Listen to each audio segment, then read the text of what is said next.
So, probably the last time we're going to see Sale tested before the semi-finals for this game.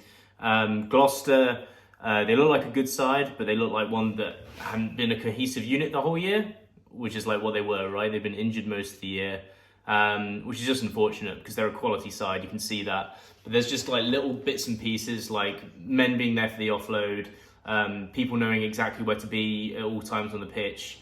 That wasn't quite there, and I think that really shows for a team that has been missing a lot of players throughout the year. As you go through a rugby season, your team gets more confidence in each other. People know where the best places to be on the pitch, both defensively and offensively. And I think you kind of saw that with Gloucester, that they looked like kind of like a quality team within the kind of the first 4 or 5 weeks of a season, where you're kind of trying to work that out. So it's unfortunate for them. Had a hell of a game, and they got close to beating Sale.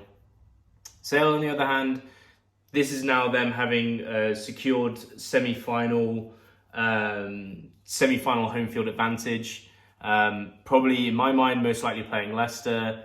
So, as a Leicester supporter, personally, from this performance, I'm not too worried.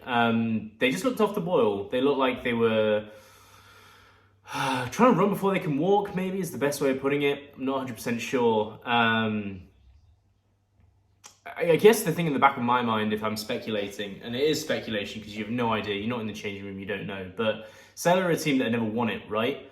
They're very strong, defensively incredibly good, attacking, huge amounts of talent there as well with George Ford, Manu Tuilagi.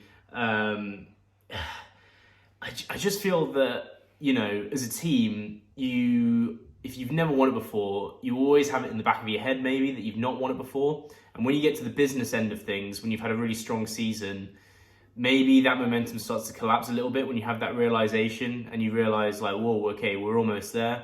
For me as a Leicester fan, fills me with hope, considering I think the next time they'll have like a competitive game, they'll put out their full team for Sale, considering they won, will be in the semi-final. So this is probably the last time we've seen this version of this team.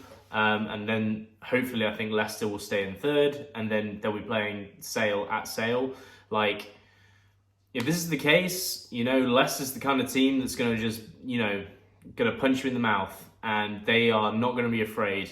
That's just not Leicester's DNA. They know how to win. They won it last year. And they have a never say die attitude. Doesn't mean they're void of mistakes, but they're a team that I think mentally doesn't get in their own head at all in terms of how they play. So yeah, really interesting. Maybe for me, as I've spoken in previous videos, Sale for me were always in the camp of very good with Saracens, and then Leicester were in the camp of good with Northampton, maybe London Irish and Harlequins, etc. And for me, I saw Sale today get slightly more towards the camp of good rather than very good. So, as a Leicester fan, fingers crossed. Let's hope this stays this way. All right, cheers.